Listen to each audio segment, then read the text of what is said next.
Pengertian dari sistem tanam paksa.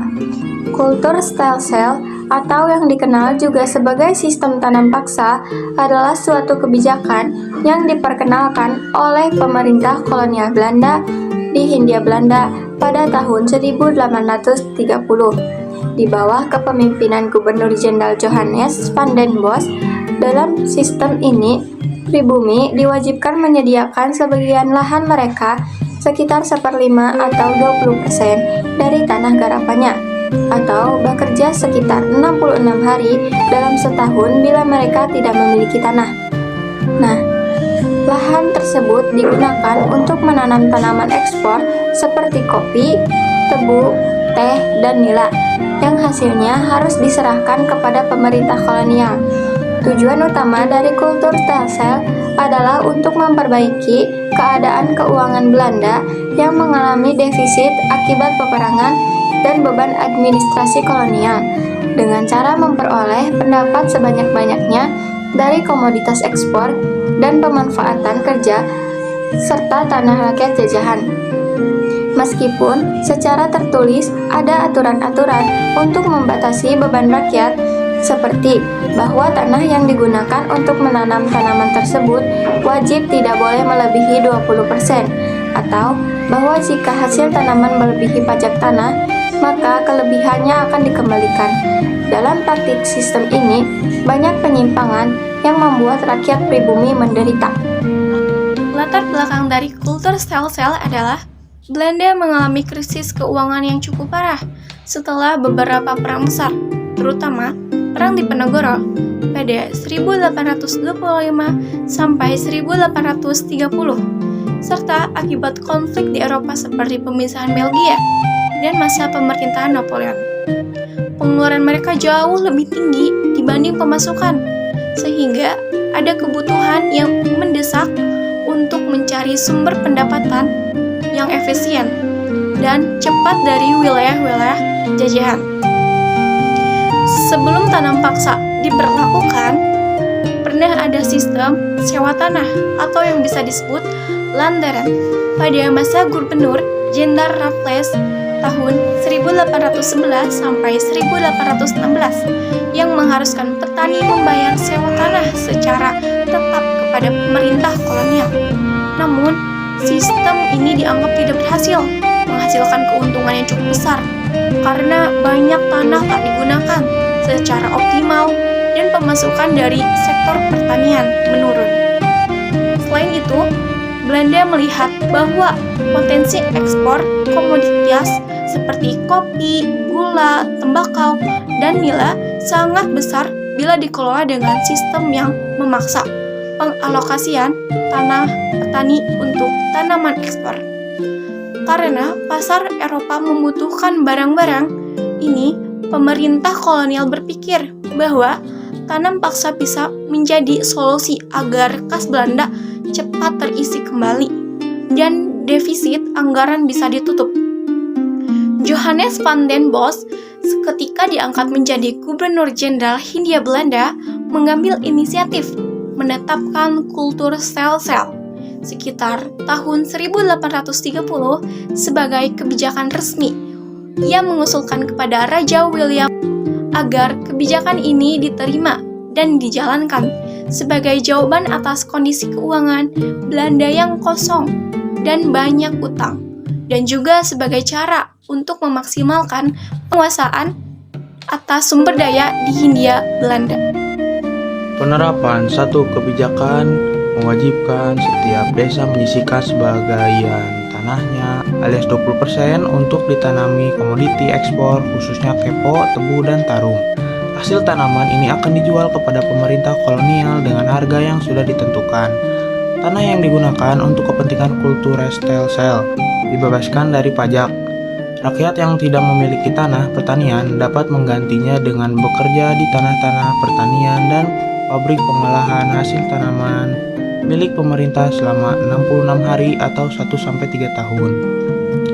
Waktu pengerjaan tanaman pada tanah pertanian yang diperuntukkan bagi kultur Telcel tidak boleh melebihi waktu tanam padi atau kurang dari 3 bulan. Kelebihan hasil produksi pertanian dan ketentuan akan dikembalikan kepada rakyat. Kerusakan atau kerugian akibat gagal panen yang bukan disebabkan karena kesalahan petani, misalnya karena bencana alam atau serangan hama, akan ditanggung pemerintah kolonial. Pengawasan dalam penggarapan tanah pertanian dan penyerahan hasil tanaman kulturesel Telsel dilakukan atau disampaikan melalui para kepala desa. 2. Pelaksanaan meski aturan menyebut hanya 1-5 atau 20%, banyak desa yang tanahnya digunakan lebih dari itu. Ada yang sepertiga bahkan setengah tanah petani digunakan untuk tanaman ekspor. Waktu kerja sering melebihi batas 66 hari. Petani dikerahkan untuk kerja jauh, kadang bertahun-tahun lamanya dalam konteks tertentu. Pemerintah yang akan menanggung jika gagal panen bukan karena kesalahan petani. Kenyataannya, petani tetap harus menanggung sebagian besar kerugiannya. Kelebihan dari hasil dikembalikan ke petani, kenyataannya sering tidak Belanda atau pejabat kolonial memperhitungkan semuanya sebagai bagian dari setoran. Dampak positif dan negatif. Dampak positif bagi Belanda yaitu perekonomian Belanda meningkat. Hasil tanaman seperti kopi, tebu, nila, dan tembakau membuat Belanda mendapat keuntungan besar. Yang kedua, pembangunan di Belanda. Keuntungan tanam paksa digunakan untuk membiayai pembangunan infrastruktur, pendidikan, dan industri di Belanda. Dampak positif bagi Indonesia yaitu masuknya tanaman dagang baru. Masyarakat mengenal tanaman seperti kopi, teh, tebu, dan nila, walaupun dipaksakan. Dampak negatif bagi Belanda yaitu timbul kritik dari tokoh-tokoh Belanda tersendiri, misalnya Edward de Weizsäcker dengan novel Max Havelaar, karena sistem ini sangat menindas rakyat Indonesia. Dampak negatif bagi Indonesia yang pertama, penderitaan rakyat Indonesia, tanah subur diambil untuk tanaman ekspor. Rakyat kekurangan lahan untuk menanam pangan. Yang kedua, kelaparan besar seperti di Jawa Tengah. Banyak rakyat meninggal karena sawahnya dipakai untuk menanam tanaman ekspor. Yang ketiga, kemiskinan dan kesengsaraan. Hasil panen harus diserahkan ke pemerintah kolonial dengan harga rendah. Rakyat tidak dapat mendapat keuntungan, kerusakan sosial, struktur masyarakat berubah. Banyak rakyat kehilangan tanahnya. Akhir dari kultur sel-sel, sistem tanam paksa yang diterapkan sejak tahun 1830 akhirnya resmi dihapuskan pada tahun 1870, mengakhiri 4 dekade monopoli negara. Keputusan ini didorong oleh tekanan politik dari kaum liberal di Belanda yang menentang intervensi negara dalam ekonomi, serta desakan moral akibat penderitaan rakyat pribumi. Praktik penyimpangan dan eksploitasi yang menyebabkan kelaparan dan kemiskinan massal membuat sistem ini semakin sulit dipertahankan. Penghapusan sistem tanam paksa ini dilakukan bertahap sejak awal 1860-an untuk berbagai komoditas. Titik balik hukum bagi penghapusan kultur sel-sel adalah diberlakukannya Undang-Undang Agraria 1870. Undang-undang ini adalah puncak kemenangan kaum liberal yang ingin mengganti sistem monopoli negara dengan ekonomi liberal. Undang-undang ini memiliki dua fungsi utama, melindungi hak kepemimpinan tanah rakyat pribumi agar tidak dijual kepada pihak asing, sekaligus membuka peluang luas bagi modal swasta Eropa untuk masuk. Pengusaha Eropa dapat menyewa lahan kosong milik negara dalam jangka panjang, sehingga membuka jalan bagi munculnya perkebunan-perkebunan swasta besar di Hindia Belanda. Tekanan yang juga membuat kesadaran di Belanda datang dari kaum humanis yang menentang kekejaman kolonial.